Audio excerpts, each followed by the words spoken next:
नमस्कार। आशा है कि हमारे सभी प्रिय दर्शक स्वस्थ एवं प्रसन्न होंगे। हम क्षमा चाहते हैं कि पिछले लगभग 2 महीने से हम कोई नया विषय लेकर के आपके सामने प्रस्तुत नहीं हो सके। तमाम प्रकार की व्यवस्थाएं होती हैं, कुछ घरेलू कार्य होते हैं, कुछ सामाजिक कार्य होते हैं, इसमें व्यवधान तो आ ही जाते हैं। पूर्व में हम चंद्र ग्रह पर चर्चा कर रहे थे, उसी चर्चा में आगे बढ़ेंगे, लेकिन उससे पूर्व एक नया विषय सामने आया। क्रिकेट विश्व कप 2023 में हमारी भारतीय टीम अपने सभी लीग मैच सेमीफाइनल में विजय प्राप्त करते हुए आगे बढ़ी। हम सभी भारतीयों का मनोबल बढ़ा, हमारा सबका उत्साह बढ़ा, लेकिन क्रिकेट का खेल है, दुर्भाग्य से हमारी टीम फाइनल मैच में अच्छा प्रदर्शन नहीं करी और हमें क्रिकेट मैच में ऑस्ट्रेलिया के हाथों शिकस्त मिली। इससे पूर्व जैसा कि आजकल कोई घटना होती है, चाहे चुनाव हो, चाहे क्रिकेट का मैच हो, उसमें मीडिया हम जैसे ज्योतिषियों को बुला कर के भी लोगों का मनोरंजन करती है अपनी टीआरपी बढ़ाने के लिए। और हम में से ही बहुत से लोग अपनी टीआरपी बढ़ाने के लिए मीडिया चैनल्स पर जाकर तमाम प्रकार की मनगढ़ंत योगों के आधार पर भविष्यवाणी करते हैं। पहले भी मैंने बताया था कि ज्योतिष शास्त्र किसी भी भविष्यवाणी का दावा नहीं करता। हमारे यहाँ वैदिक ज्योतिष में भविष्यवाणी करना या किसी के भविष्य के बारे में एकदम स्पष्ट रूप से कहने का निषेध किया गया है। भविष्यवाणी तो करनी ही नहीं चाहिए, इससे ज्योतिषी को पाप लगता है, उसका पुण्य क्षय होता है और उसकी विद्या का, ज्ञान का ह्रास होता है। इसलिए किसी भी प्रकरण में सटीक भविष्यवाणी करना उचित नहीं। हाँ, गणितीय सिद्धांतों के आधार पर उसका एक अनुमान प्रस्तुत किया जाता है, लेकिन उसमें भी कुछ मर्यादाएं होती हैं। एक नए विषय की ओर, वैदिक ज्योतिष में चंद्र कालानल, सूर्य कालानल चक्रों का उल्लेख है। तो ऐसा भी नहीं है कि ज्योतिष शास्त्र अपना अनुमान प्रस्तुत नहीं करता, अपना सिद्धांत प्रस्तुत नहीं करता। प्रत्येक घटनाक्रम में ज्योतिष अपना सिद्धांत प्रस्तुत करता है, लेकिन उसके लिए कहाँ पर कौन सा सूत्र लगेगा। अब टीवी चैनल्स पर कुछ तो ज्योतिषाचार्य हमारे शुक्र के आधार पर भविष्यवाणी कर रहे थे, कोई कहीं। इस प्रकार की भविष्यवाणी करने के लिए बहुत ज़्यादा गहराई में जाने की आवश्यकता नहीं पड़ती। एक सूत्र है, ग्रहे ग्रामे युद्धे व्यापारे नाम राशि प्रधानत्वम।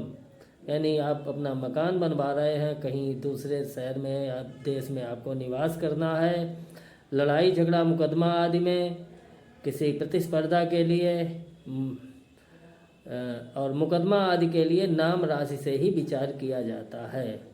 हालांकि जन्म कुंडली के ग्रह तो प्रमुख होते ही हैं, लेकिन इन घटनाओं के लिए हमेशा नाम राशि को प्रधानता दी जाती है। हमेशा क्रिकेट के मैच के लिए पहले तो देखना नहीं चाहिए, क्योंकि एक दिन का खेल है और दो टीमें आमने सामने हैं। सीधी सी बात है कि जो अच्छा प्रदर्शन करेगी उसी को विजयश्री प्राप्त होगी। इसलिए क्रिकेट आदि मैचों में बहुत अधिक ज्योतिषीय गणना नहीं करनी चाहिए। हालांकि सन 2007 में हमने भी उसका गणित निकाला था, लेकिन उसका प्रदर्शन हमने सोशल मीडिया पर नहीं किया। अपने कुछ मित्रों को बताया कि ये खिलाड़ी हैं, इनकी नाम राशि के आधार पर ये योग बनता है, इतने समय से इतने समय तक इतने रन बनेंगे, टॉस जीतने की संभावना किस टीम की है, ये अपना अनुमान प्रस्तुत किया और वो अनुमान हमारा सटीक भी बैठा था। 80% सही बैठा था और भारतीय टीम 2007 में विश्व कप जीत गई थी। अब जो अभी 2 दिन पूर्व मैच हुआ उस दिन भी हमने अपना अनुमान लगाया, लेकिन चूंकि इतनी पूजा पाठ, इतने तमाम ज्योतिषाचार्य सोशल मीडिया पर भविष्यवाणी कर रहे, तो ऐसी परिस्थिति में बोलने का कोई औचित्य नहीं होता है। भविष्य के लिए जो हमारे यूट्यूब के माध्यम से ज्योतिषाचार्य दर्शक हमें लाइक और सब्सक्राइब किए हुए हैं, जो हमारी वीडियोज़ को देखते हैं, उनके लिए हम एक सिद्धांत दे रहे हैं कि यदि भविष्य में कभी आवश्यकता पड़े तो आप किन सिद्धांतों के आधार पर टीम की हार जीत का अनुमान लगा सकते हैं।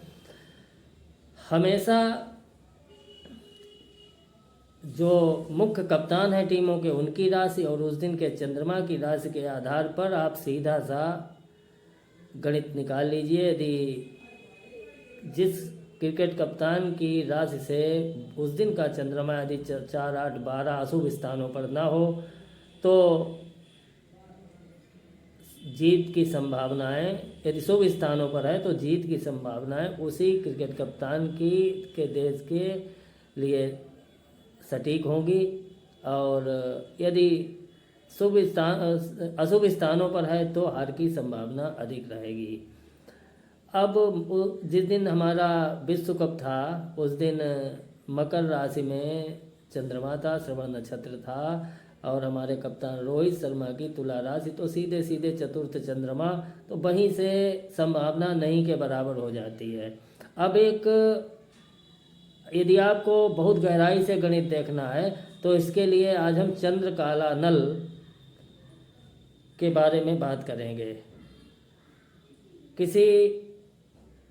सबसे पहले चंद्र काला नल का गणितीय सिद्धांत के आधार पर निर्माण कैसे होता है। चंद्र काला नलम चक्रम व्योमाकारम लिखेत बुधः।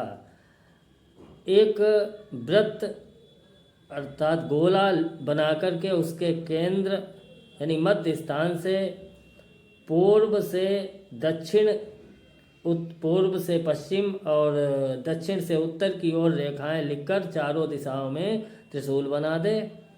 इसका चित्र भी हम इस वीडियो में देंगे।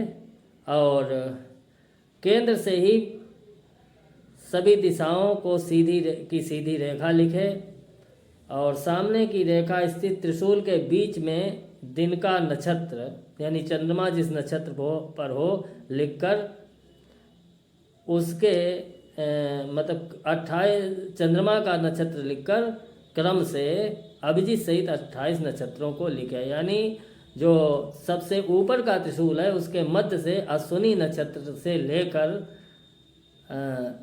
रेवती नक्षत्र तक और अभिजीत का भी उल्लेख उसमें किया जाता है। अभिजीत नक्षत्र को भी लिखना चाहिए। और चतुर्दिक्षु त्रिशूलानि मध्यस्थानि कारयेत पूर्वम त्रिशूल मध्यस्थम सर्व दिवक सर्क्षम समालिखेत त्रिशूले च बहिर्मध्ये बहिस्त्रिशूल के एवं वृक्षाणि सर्वाणि सा विजिन्तत लिखेत बुधः नामर्षम च स्थितम यत्र गेयम यत्र शुभाशुभम। तो अश्विनी से लेकर के अभिजीत मिलाकर के रेवती तक 28 नक्षत्रों को लिखे। फिर त्रिशूल में वृत्त के बाहर, वृत्त के बीच में और वृत्त के बाहर फिर त्रिशूल में पुनः उसी क्रम से लिखे। नाम का नक्षत्र जहाँ हो उसके अनुसार शुभ अशुभ फल समझना चाहिए। अब इसका फल किस प्रकार से होता है। यदि नाम का नक्षत्र त्रिशूल पर पड़े, त्रिशूले चा भवेन मृत्यु, यदि नाम का नक्षत्र त्रिशूल पर पड़ता है तो व्यक्ति यदि रोग पीड़ा से पीड़ित है तो मृत्यु होगी। यानी रोग की अवस्था में चंद्र काला नल और मुकदमा लड़ाई झगड़े की व्यवस्था में चंद्रकाला नल का प्रयोग करना चाहिए। किसी प्रतिस्पर्धा में जय पराजय के लिए चंद्रकाला नल का प्रयोग करना चाहिए। तो त्रिशूले चा भवेन मृत्यु, यदि नाम का नक्षत्र त्रिशूल में पड़ता है तो रोग पीड़ा के समय मृत्यु, लड़ाई झगड़ा खेल कूद प्रतियोगिता आदि में यदि त्रिशूल पर पड़ता है तो पराजय का सामना देखना पड़ेगा। और यदि त्रिशूल के बाहरी स्थान पर मध्य और वृत्त के मध्य में नाम का नक्षत्र पड़े तो ये शुभ माना जाता है। लड़ाई युद्ध में यानी कि किसी खेल आदि प्रतिस्पर्धा में विजय की संभावना होती है और लड़ाई झगड़े में लाभ की संभावना रहेगी। यदि रोगी की अवस्था जाननी है तो उसको वो रोगी रोग मुक्त होगा। तो इस प्रकार चंद्र काला नल का सूत्र है, यानी इसका फल यही है कि त्रिशूले चा भवेन मृत्यु मध्यमम वैरष्ट के। यदि त्रिशूल पर पड़ता है तो बहुत ही अशुभ फल है और त्रिशूल के बाहर पड़ता है तो मध्यम फल है और यदि वृत्त के अंदर बहुत नक्षत्र जन्म नक्षत्र पड़ता है तो शुभ फल है। आयु प्रजा जयो लावश चंद्र गर्भे न संशय।